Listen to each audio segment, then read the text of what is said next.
આપણા સૌનું જે વર્ષો જૂનું સ્વપ્ન હતું કે અયોધ્યામાં રામ મંદિર બને, આજે રામ મંદિર પણ બની ગયું અને ભગવાન શ્રી રામની મૂર્તિના પ્રતિષ્ઠા પણ થવાના છે. ત્યારે આ ઐતિહાસિક ક્ષણના આપણે સૌ સાક્ષી બન્યા છીએ અને લોકોમાં ખૂબ ઉત્સાહ જોવા મળી રહ્યા છે અને લોકો ખૂબ ખુશ છે. અને આજે રાજકોટ મહાનગરપાલિકા દ્વારા જે બ્રિજ બનાવવામાં આવ્યો છે એ બ્રિજનું નામકરણ પણ શ્રી રામના નામથી આપવામાં આવી રહ્યું છે.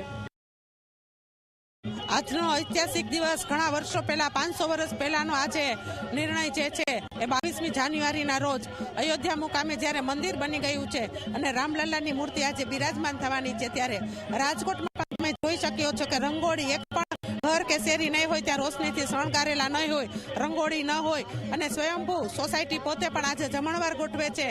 આજે એક સારો નિર્ણય છે અને પુલનું નામકરણ પણ ન હતું તો તાત્કાલિક ધોરણે શ્રી રામ પુલ એ રાખવાનું આજે જે વિધિવત કાર્યક્રમ રમેશભાઈ ઓઝાના વરદ હસ્તે થવાનો છે, ત્યારે રાજકોટ મહાનગરપાલિકા દ્વારા આજે પણ આ એક અવસર છે અને આનંદ છે.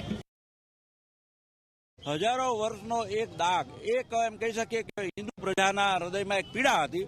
એ પીડા સુપ્રીમ કોર્ટના માધ્યમ દ્વારા આજે જે રીતે પૂર્ણ થઈ અને વડાપ્રધાન નરેન્દ્રભાઈ મોદીના નેતૃત્વમાં રામ મંદિર નિર્માણ, રામલલ્લા મૂર્તિ વિરાજમાન અને આજે એની પ્રાણ પ્રતિષ્ઠા થઈ રહી છે, ત્યારે હું માનું છું કે આ સમગ્ર ભારતની પ્રજા, સમગ્ર વિશ્વમાં વસતી હિન્દુ પ્રજાના હૃદયમાં આનંદ ઉલ્લાસની પળ છે. રાજકોટ પણ આજે રામમય બન્યું છે અને હું તમામ પદાધિકારીઓને અભિનંદન આપું છું કે રાજકોટ અને રાષ્ટ્રની સાથે રાખ્યું. રાષ્ટ્રદેવ એવા રામ એના મંદિરની સાથે જયારે રાજકોટ હોય ત્યારે હું રાજકોટવાસીઓને અભિનંદન આપું છું. આવનારો સમય ભારતનો એકદમ વિકાસનો હોય, ઉન્નતિનો હોય એવી અંતરમનથી શુભેચ્છાઓ.